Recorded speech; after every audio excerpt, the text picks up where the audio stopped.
May mga gusto lang po akong i-clarify doon sa mga interviews at mga sagot ng nanay ko po sa mga interviews niya po.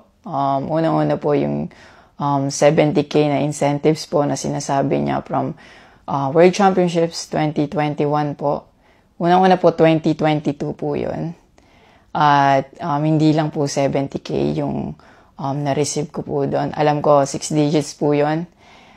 Dahil dalawa po yung nakuha kong medalya. After nun, mga bandang December, umuwi ako sa Pilipinas. Nakikita kami ng mama ko.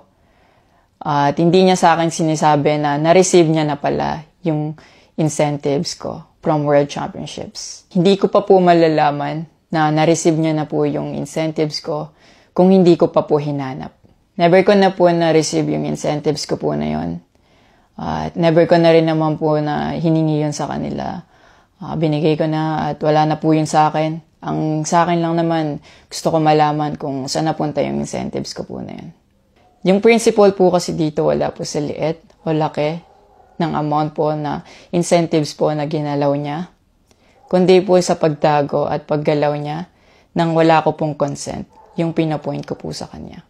At yung about sa red flag daw po si Chloe na sinabi ng mama ko, hinusgahan niya po agad si Chloe sa pananamit at sa pag-akto po niya. Magkaiba po ng kinalakihan. Unang-una, lumaki si Chloe sa Australia at ayun yung nakagisnay niyang culture. At ibang-iba po talaga sa Pilipinas kung paano tayo gumalaw, magsalita o manamit po. At yung about po sa yung mauubos po yung anak ko, nasabi po ng mama ko. Unang-una po si Chloe po may sarili po siyang income. Lahat po ng nakikita niyong gamit o yung pag-travel niya kung saan-saan po. Galing po yun sa pinagpaguran niya po. At bakit naman po ako mauubos? Gaya nga po ng sinabi ko, si Chloe po may sarili po siyang income. And lahat po ng bank account ko po nasa mama ko po. At may mga instances po talaga na si Chloe po yung sumasagot sa akin that time po. Bukod sa incentives po, nasa kanya din kasi yung bank account ko sa monthly allowances sa pag-gymnastics ko. And nung nakuha ko na yung bank account ko po na yun, doon ko po nalaman na inuubos niya po yung laman nun. And nasa akin po yung mga bank statement ng withdrawal po na ginagawa niya po. Sabi niya po nagsimula daw yung hindi namin pagkakaintindihan dahil kay Chloe daw po. Opo, totoo po yun. Dahil ever since unang-una pa lang, ayaw niya na kay Chloe kahit hindi niya pa po nakikita or nakikilala in person. And mas nagkalabuan po kami nung naglagay po ako ng boundaries sa relationship ko. Kasi pinaglaban ko po si Chloe dahil gusto ko po siya. Yung about sa training camp na kinikwento niya na si Chloe dapat wala na daw doon, sabi ng former coach ko pagdating nung dalawang magte-training camp doon. Usually, kapag magte-training camp kami, palaging naka-hotel. And miscommunicated yon na doon pala sila sa akin na mag-i-stay. Hindi rin totoo na pagpunta nila doon, nung dalawang bata, dapat wala na si Chloe kasi sabay-sabay silang pumunta doon. Actually, nagulat pa yung former coach ko kasi nandun si Chloe. Minelcome naman namin sila talaga. Nag-prepare kami para sa kanila. So, hindi ko alam kung bakit ganun yung mga sinasabi niya. At yung sinasabi niya po na yung dalawang bata po dahil si Chloe yan doon, yung nakabalandra daw yung puwet po.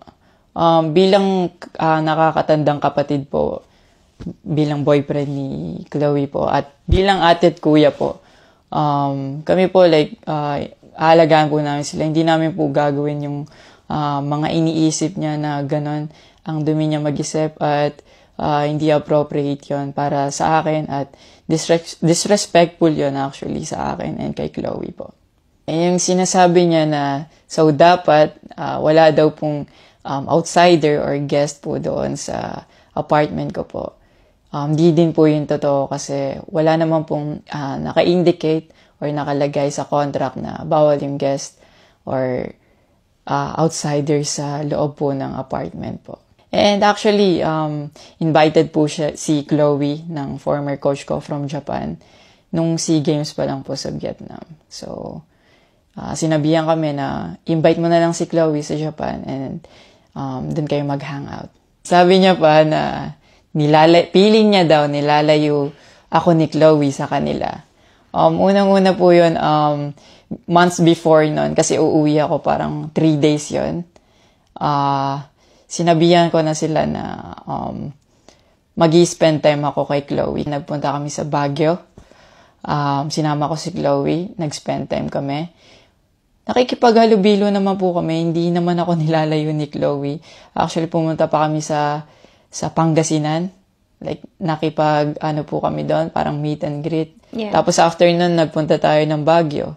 And then, ikaw pa nga nag-aya na yung sa bike. Nag-bike Because we didn't know what to do Yeah. after nung kumain, because they were like, oh, what do we do? I was like, oh, let's go sa Burnham Park.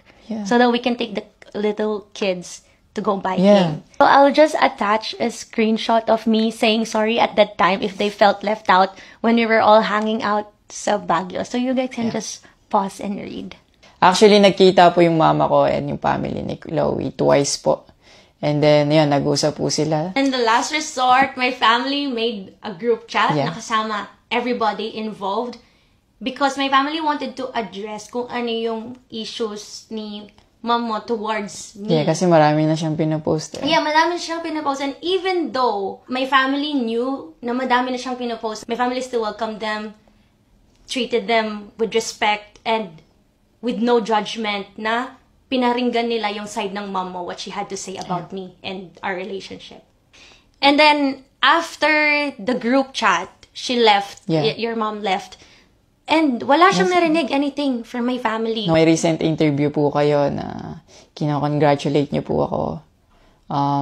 Kung genuine po talaga kayo, maraming salamat po. Ina-acknowledge ko po yung pagka-congratulate niyo sa akin.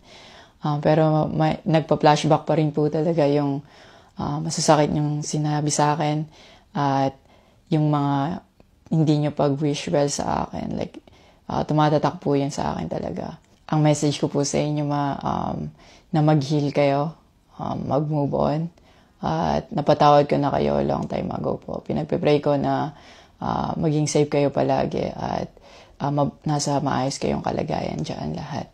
Tigilan na po natin to at i-celebrate na lang po natin yung mga ginawa po ng paghihirap, pagsasakripisyo ng bawat atletang Pilipino dito sa Olympics.